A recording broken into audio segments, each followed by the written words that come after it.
to a new episode of Measurement Mashup, the podcast on data-driven decisions in communication. Here we're talking about interesting topics about measurement of the effectiveness of communications. The podcast is for everyone working in corporate communications and everyone interested in learning more about how communications can and should be measured and how measurement helps increase the position of the communications department in the eyes of the top management. My name is Stefan Rufenach, and virtual with me is Marc-Steffen Buchele, as always. Yeah, hi, hello, I'm Marc-Steffen Buchele, and I have the pleasure of welcoming you here today and spending the next few minutes with you.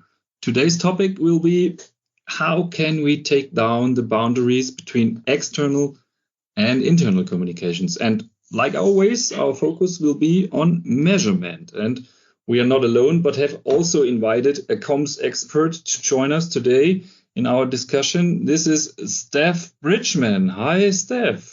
Hi, Mark. Hi, Stefan. Thanks for having me. I think this is your third podcast in English and your second with a female guest, so I'm really happy to join you. Yeah, it's nice to have you. That's correct. Cool. I've been counting and measuring, you see. Yeah. Steph, let me say a few words about yourself because you're a real expert in PR. You work in the PR measurement sector since 1999, and along with your team of experienced media analysts, you support media monitoring agencies, media evaluation consultancies, and PR firm with flexible freelance support. You learned your trade in earned media content analysis space, and you work with owned, paid, and social media data to provide counsel to external comms departments and marketing teams. And you've worked with clients across all the sectors, pharma, finance, government, consumer, NGO, to assess media sentiment, strengths of message delivery, reputational strengths and weaknesses. So you're a real expert in media analysis, and we're very happy to have you on the call. It's a broad experience on this topic, and I'm happy to have this discussion today with you about these two sides of the coin, maybe external and internal comms, but also since 2021, you are also on the AMAC International Board. The AMAC is the International Association for the Measurement and Evaluation of Communication. Congratulations to you. Good luck driving the measurement agenda further. Maybe you could tell us a little bit about that and what you're planning to do there. Absolutely, Mark. And thanks, Stefan, because I think you might have been one of the people that voted for me, because I'm what's called an individual member at AMAC. There are a group of us that run our own consultancies or are freelance specialists, and we make up a group of members called the individual category. So I'm really excited to get involved. I haven't had my first board meeting yet, so not quite sure what's ahead for me, but I've been really involved in AMAC. Well, I mean, it's turning 25 this year, the association, and I've been in the industry around 22 years. So I've seen it really change and grow and become very, international and across lots of different areas of communications measurement. I think perhaps before it was focused on external comms measurement, but as the topic of today's podcast goes to prove, measuring communications can be all about other elements of communication to internal and external comms. In the past few years at AMAC, I've been really active on their education committee. We're working on an introductory course for those new to the media monitoring and measurement and evaluation sector. So I will continue to do that good work there on the education committee and really hope to find opportunities for connections, particularly amongst the individual members, for us to work together. So, it's really lovely to have this opportunity to spend some time with you. I know Stefan and I have been talking about some other projects potentially in the pipeline too. So, yeah, thanks for having me. Okay, it's all about people working together, talking together, and that's what we want to do today. And as I mentioned before, it's how measurement of external and internal comms can be aligned. We think, and that's our big thesis for today, the differences are not too big from a measurement's point of view. That might even be nicer and easier to do it internally than with external communications. But among us, I think we have to solve some critical issues to do this? And maybe we can discuss this today. We thought in preparation for today, we have to talk a little bit about media analysis and what it's all about and where are the most important challenges. And maybe we can discuss what we can do for internal communications. Media analysis, that's your bread and butter business. You're the expert there. What services do you normally offer to your clients, and what challenges and what problems are you facing? Yeah, well, media content analysis has been the core of my business over the years. So what does that mean? So it means we're looking at analysing coverage, media coverage, news coverage. Past 10 or 15 years, actually, it's been social media coverage as well. So it's about looking at what's being said about an organisation, normally from an external point of view, what's being said by journalists, influencers and other stakeholders. It's about analysing sentiment, how favourable it is towards the organisation or towards an issue, perhaps, about looking at the messaging and other factors that could be affecting reputation. It's about analysing the earned media, let's call it. And it's about increasingly now, I think, not just looking at those sort of one data sources, news or social media, but about incorporating that with lots of other data sources too. So it could be information from in-depth stakeholder research. It could be analytics data from organizational intranets and social media posts and so on and so forth. So it's about blending. I think increasingly now it's about blending different data sources together. And I think that might have some similarities with how you measure internal communications too. And I'm no expert in measuring internal communications, but a lot of it boils down to similar kind of metrics, I would imagine. Let me ask a critical question maybe in the beginning, because our last episode, we had two artificial intelligence experts and we talked about media analysis and how natural language processing will revolutionize basically how media is being analyzed. So what's your opinion about this? Do you need to look for a new job in the future? Will people be made redundant by machines in that area, or is there still value for human coding? And maybe, you already gave a hint. You said that it's blending different sources. Is that maybe the key to it? Yeah, I don't think the robots are taking over my job anytime soon. I know the role of what a lot of my team amongst the media analysis team, a lot of what they've done has changed an awful lot. You think about how things have changed. When I started out, we would get newspaper articles come through the next day in the post. We would know how busy our day would be by how many sacks of post the postman would bring, because that would be all the media coverage for our clients. And we would literally have humans who would then enter every piece of information about that news coverage onto a database. So they would type out the date of the cutting, they would type out the headline, they would log on a database, the journalist's name, so on and so forth. And that's changed over the years, as media content has been digitalized, as feeds of content coming through to media evaluation systems have changed. A lot of that comes already with what's called the metadata already there. So we're not having to pay humans to type out a headline because the content comes pre-populated with the headline already filled in. So actually it allows you to pay humans to do the things that humans are good at and to focus the computers and the systems on doing what they're good at. So the systems are good at neat and tidy data and being organized like that. But the humans are really good at doing the things that the computers can't do. The humans are really still good, I think, at analysing sentiment, and there's still a way to go for automated sentiment to be perfect, because it can be a complex issue, particularly when you've got complex articles with multiple organisations featured and multiple layers of messaging within it.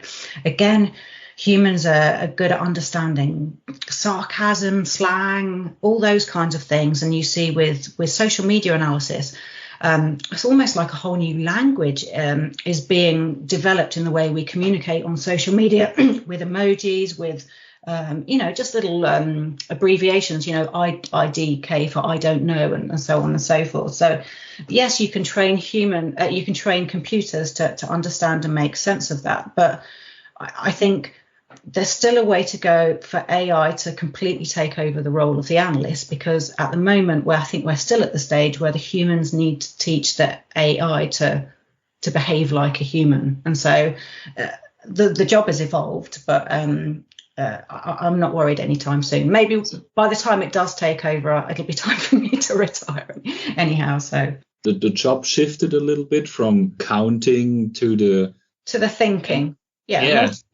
More time to interpret data that are not yet combined, that are not yet blended. This is what analysts will do in the future. Yeah, exactly. And I think over, just kind of going back to that point, over the years, there was a great race for everything to be digitalized and for all these fabulous dashboards online to be offered to clients. But you need a human to look at the dashboard and make sense of the dashboard and then make a decision based on the data. And you also need a human to carry out the changes within the organization for that information to take effect. So it's just changed. It's almost, I think it's elevated. It's helped to elevate the role of a consultant within this space, because we're not just doing the kind of boring task of data and processing, but we're doing the consultative task. So it's exciting time. So in the end, I mean, what we all want is we want to understand what the actions are that we should be taking now, right? And for that, numbers are important, but you also need to find out patterns, and you need to look deeper into the data, and you need to develop these action items. And that is obviously something that machines can't do at the moment. They can provide the data, they can provide the basis for us to see what the patterns are, but the decisions, what we need to do to improve, that's basically something that we need to do as comms managers, right? Yeah, exactly. And I think there's a sort of beauty. You probably find this in terms of the research and stakeholder analysis that you do. But sometimes with a research program, you start off with a hypothesis and you go down a certain path, but actually you end up going in a slightly different direction based on some information points that you find. And so if everything's automated, unless that ability to change direction and look in a different area is sort of inbuilt into the system, how is the system ever going to be able to find these just nuggets of insight that we as humans can sometimes do by just, almost changing the brief halfway through a project to see a different, we see a pattern emerging and we go down a different route. And sometimes that's where some of the more interesting insights are actually found. So, humans are not dead yet, I don't think. When we discuss it from a meta perspective, we want to have also answers of the questions that you mentioned, Steffen, from an internal perspective of a company, from the internal stakeholders. This is another stakeholder group, and we have to answer these questions. So I think this is why internal communications have the same questions than external communications. Yeah, Steffen, I'm interested to know from an internal comms measurement point of view, do you look for the similar kind of metrics? Do you, is it about sentiment? Is it about messaging? The English word sentiment comes from the Latin word sentire or Italian word sentire, which is feeling. It's about emotions. It's about why, isn't it? It's not just about positive, negative, but it's about why. Do you have a similar way of breaking down internal comms in that way? Before we go into the technical discussions of indicators, I think having this discussion, and maybe we should spell it out, is at the exact right time, because I feel that internal communications has become much more important than it has been in the past. My feeling is that in the past, internal communications has always been the ugly brother or sister of external communications, right? The teams were smaller, the budgets were smaller, the teams were expected to, like the top management thought about a certain message, and then the comms team had to really trickle it down to everyone, and employees were supposed to know this, right? We didn't care what they wanted to know. We said, hey, they need to know that they have to know this. It's part of their job. I think things have changed because we are in a different time now. And we treat our internal audiences maybe more like external, like we would treat external audiences as well. We take them seriously, and we need to, we know that there's a lot of noise, a lot of information going to them, and we really need to carefully think how we package information that we want them to know, or that we feel it's interesting to them, to cut through the noise. And we need to think what they want, what they need, and we are really more like service oriented in that area as we have in the past. That's at least my understanding. How do you guys see this? In my experience, there is a lot of information overflow that people in global organizations receive. they have all this external communication on top because they are interested in their brand, in their competitors, in their company itself, and then they receive about a lot of channels, internal channels like Yammer, like intranet, like, I don't know, Twitter channels, like LinkedIn, that they are always on. We are talking about white collars mostly. And this is another topic. What about blue collars? How can we get in dialogue with them?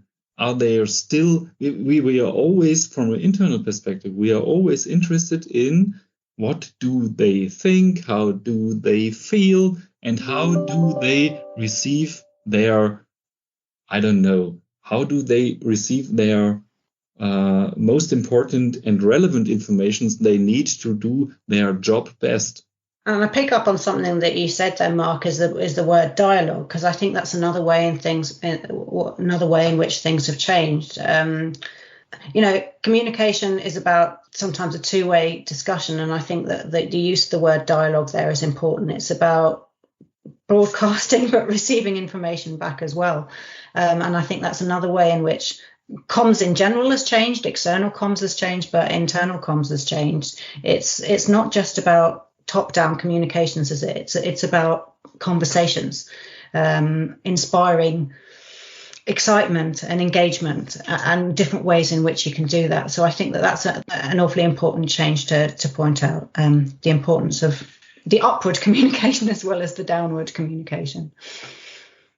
And I think the word inspiring that you just used, Steph, I think that's so important, because I think what companies strive for is basically to work with entrepreneurs, as they call them, right? So you want to enable your employees to help develop the company further. And I think if you treat your employees as partners, more or less, then obviously you also have to offer them inspiration. You have to offer them information that helps them to think out of the box and to further develop the processes or the business in a different way than it has been in the past, where you only had to say, hey, what kind of information do I need to give my employees on certain management levels?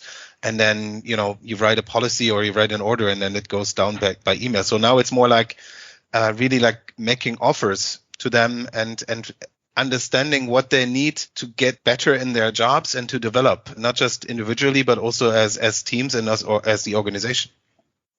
Yeah, I think also the route of communications has changed internally. So leadership communications, I think, has really come to the fore in 2020 with so many people working from home, and leaders have become more social and more sort of honest and transparent, and a sort of a little bit more kind of like us, I suppose, in the way they communicate.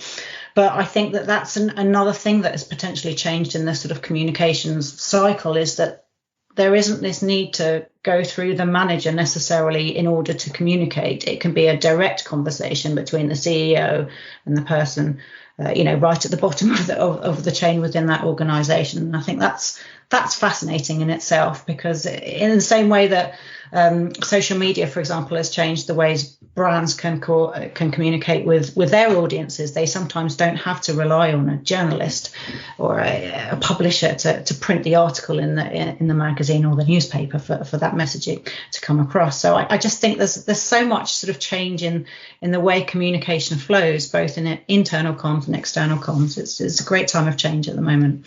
Yeah, and another topic is the newsroom concepts. They are all talking about how to integrate all stakeholders in a content hub and to decide what content do we serve for which stakeholder with which channel. And so this is a hub, and they are talking about what is important for whom. So we can see that there are no boundaries anymore. Absolutely. It's fascinating, actually, that it's working with some big organizations that are developing their intranets hugely and have actually changed the ways in which they communicate. Even simple things like that daily external news summary that would sometimes be emailed. So literally, if you're a big organization, you might have tens or hundreds of thousands of people within your organization, and you're perhaps sharing the daily news with your organization. In the old days, you might have done that via an email. But think of the energy, that there's so much energy used literally energy of sending emails. It's bad for the environment, isn't it? It takes up resource and data and so on. A lot of that sort of in effect sort of push method of communication, of emails, of daily news summaries and so on, are changing now, because that content is now being placed on the intranet, and it's almost like a sort of pull model. And I think that's very interesting, for various reasons. It can be counted more easily when it's on an intranet, because it's all in a central place. It's much easier to collect the data and count it. But B, it's much better for the environment, isn't it? Because there's not 10,000 emails with a 1 megabyte attachment going around the system, all clogging up everybody's inbox. So that's an interesting move.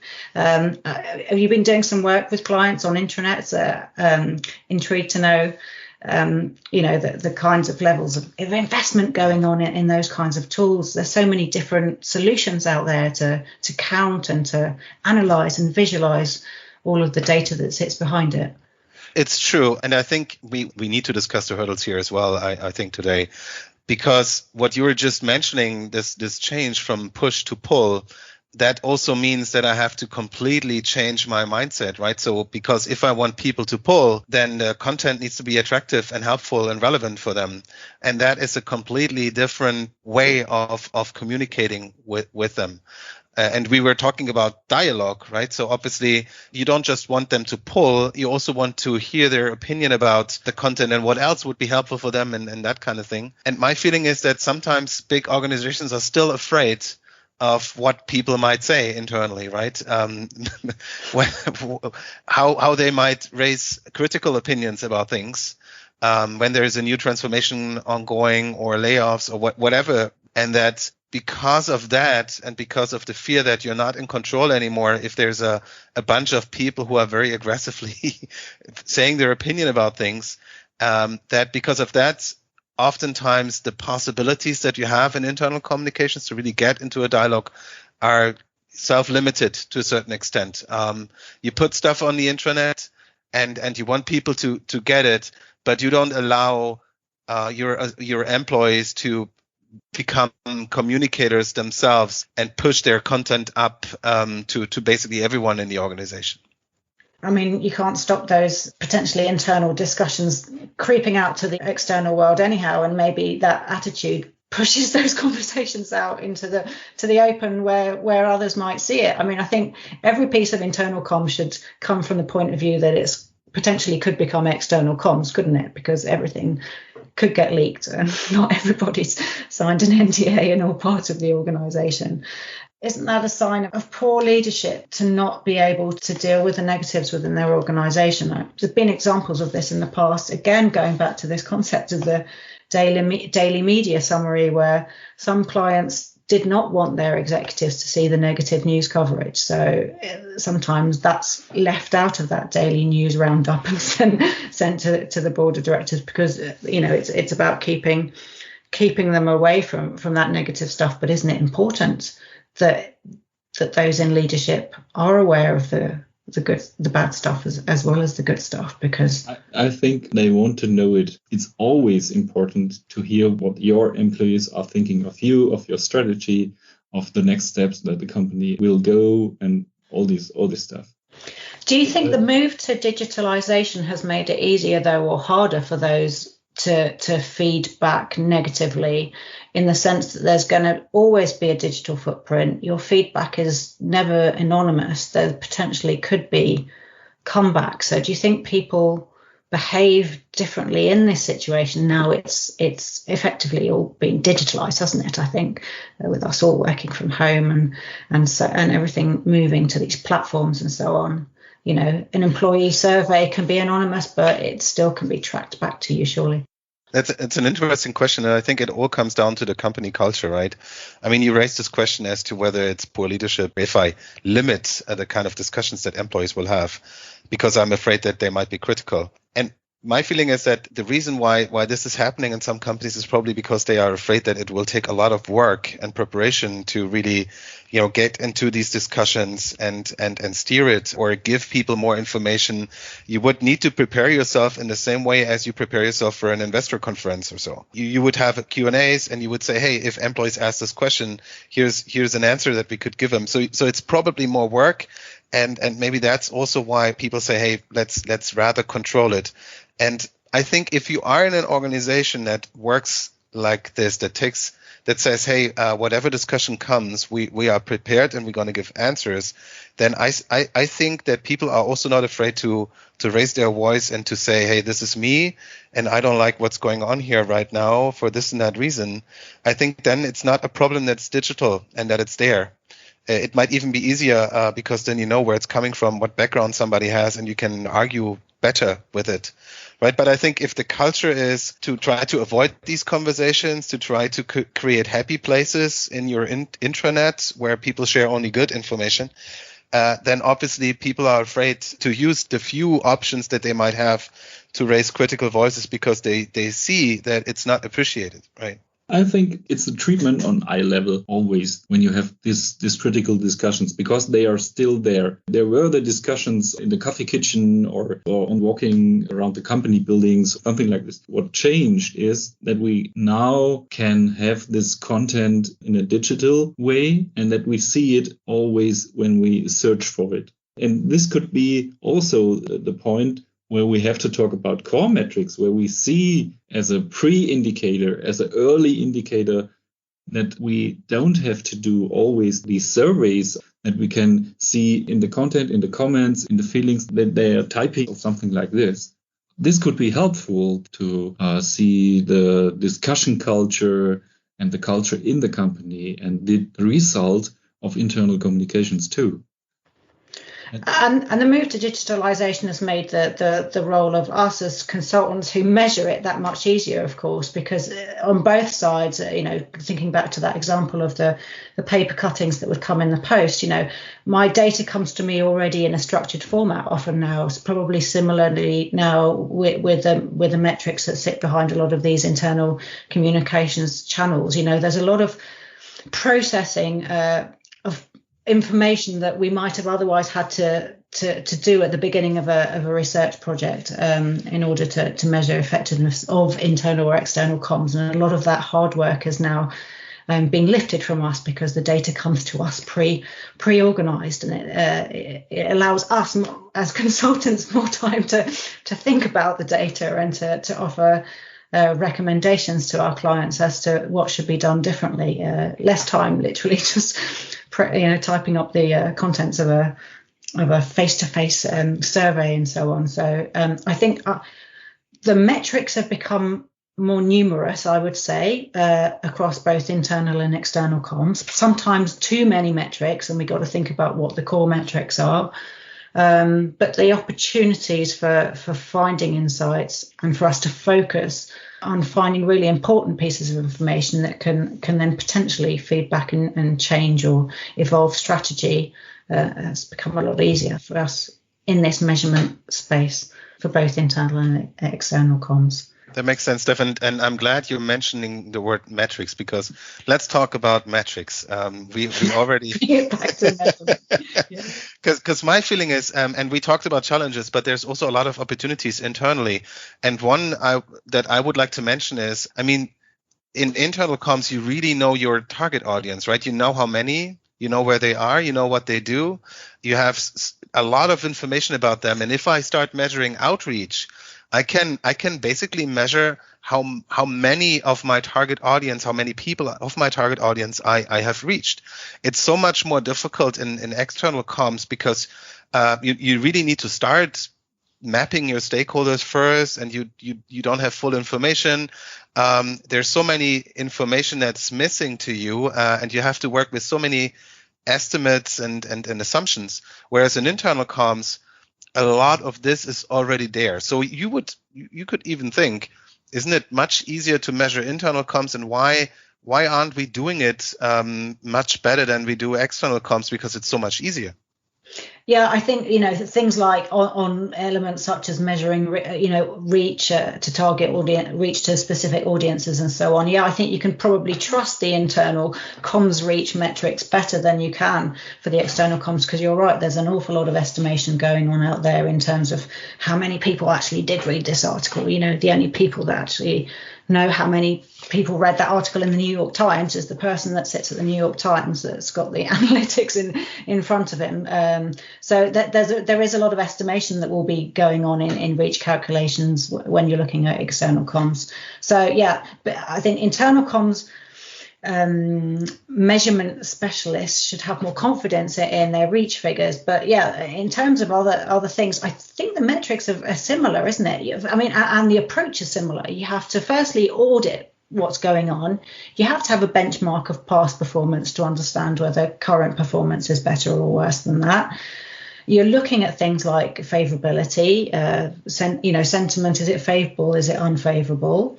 You're looking at categorizing things into perhaps broad topics or areas so that you can focus narratives and responses around those different groups. You're potentially breaking it down into business units, aren't you? But so that you can assess why a certain field internally is more favorable towards the leadership, let's say, than another. And same in external comms measurement, you might be breaking coverage down into certain business units or product areas or so on.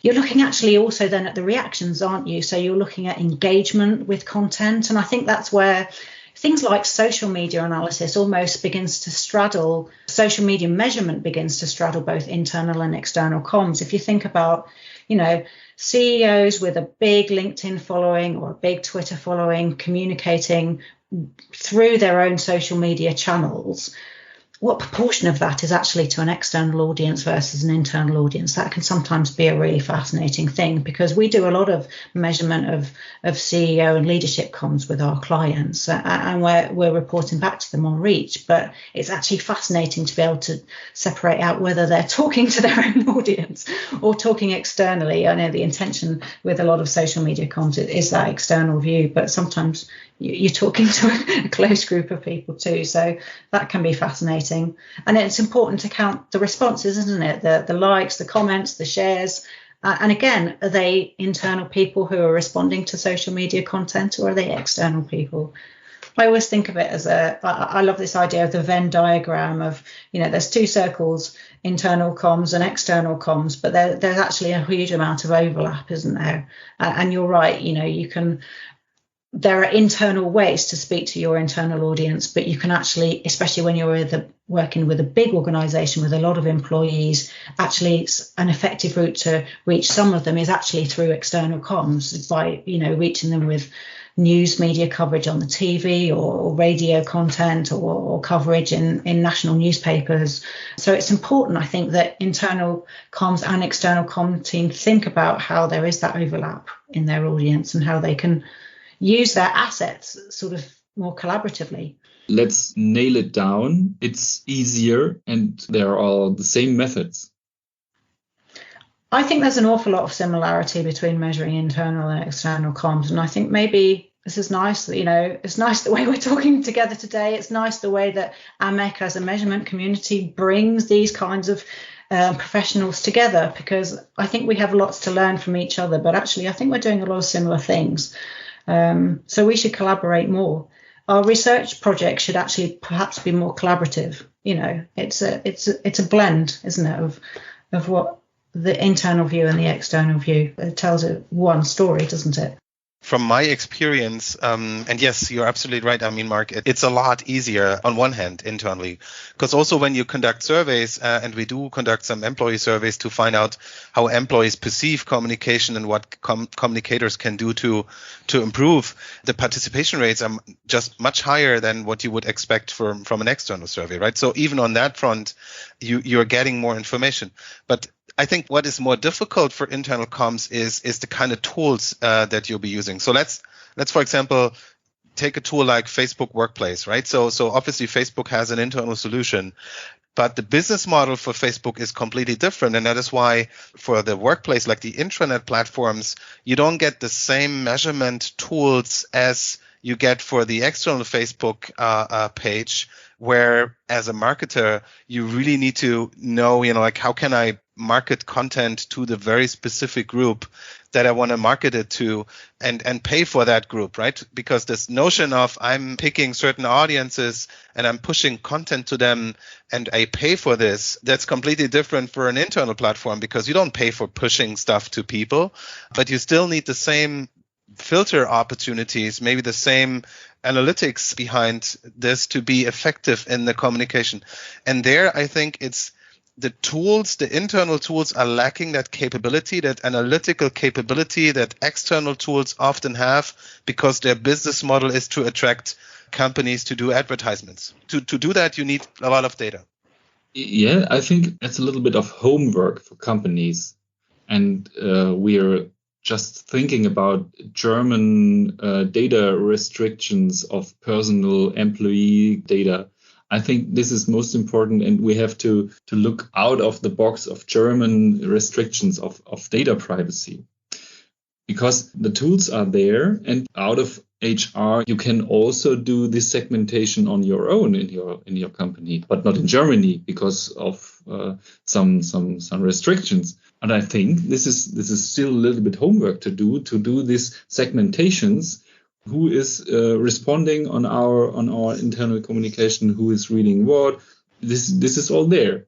You don't have to pay for it. Just develop it.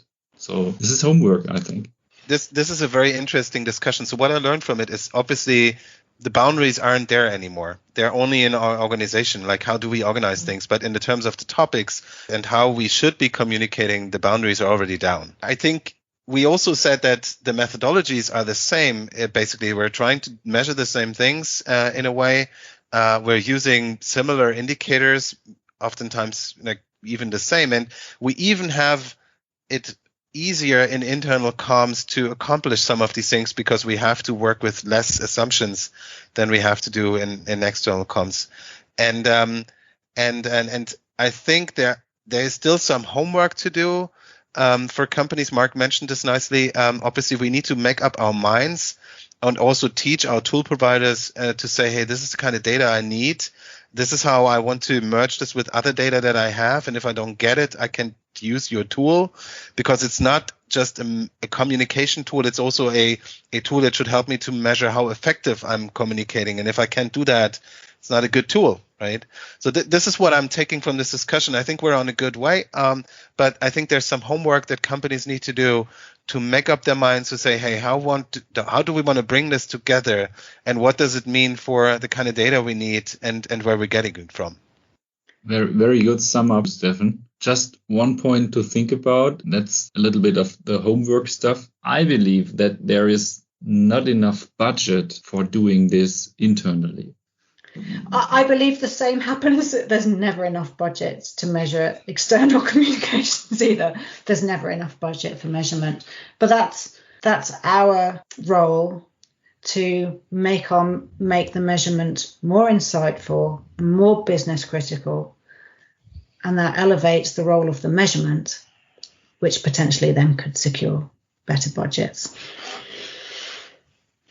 I think, and I think this is really like going into the direction that we always had also in this calls, that we said, hey, how can we enable communications managers with data to prove the value of what they're doing to the organization and how it pays into the strategy of the organization, and have more like better discussions with the top management to then also say what communications could be doing for them if there is more budget, and use different things than like likes and comments and so many people looked at that poster or something, but to really talk about business impact. So how does it help productivity, or how does it help the innovativeness of a company if we are communicating better with our employees? Absolutely. I like what you did there, Stefan, actually, because you brought that back to AMEC integrated framework talking about outcomes, talking about impact as well. So that's the way in which we elevate both the value of those professions, the comms functions itself, but how we elevate the value of the measurement is actually talking the language of the leadership and vocalizing impact much better, for sure. So we are at the end of our discussion, and we are all saying, okay, this is much easier to do it in internal comms than in external, and we have to use the same methods as you summed it up before, Steffen. Let's do this. Yeah, let's get it done. Steph, it was very nice to have this discussion today with you on Measurement Mashup. Thank you so much for having me. I'm really excited that we are calling for these two professions to come more closely together, because I do think that the future of all of us as we go forward is to collaborate more, to make more use of each other's data. In a sense, decreases the cost of that data, doesn't it, for all of us? So let's keep on working together, and let's keep on finding those really important insights from the research that we do. Okay, so much for today. Thank you very much. I'm looking forward to our next episode in the coming weeks here at measurementmashup.de. I really like this talk. I mean, this was an experiment for us. Normally, we are more in a position to ask questions and then really dig deeper with a guest. And this time we had a real discussion on a topic that we are all exploring, right? So we're on a journey here, and there are no experts on this really, because it's that there's so much change going on at the moment. And I hope that our listeners can take something with them and try to take down boundaries wherever they are. I think that's maybe the message. Thank you very much. I hope you liked the show too, and you will join us again next time. Stay tuned. See you and hear you, Marc Steffen Buchele and Steffen Rufener.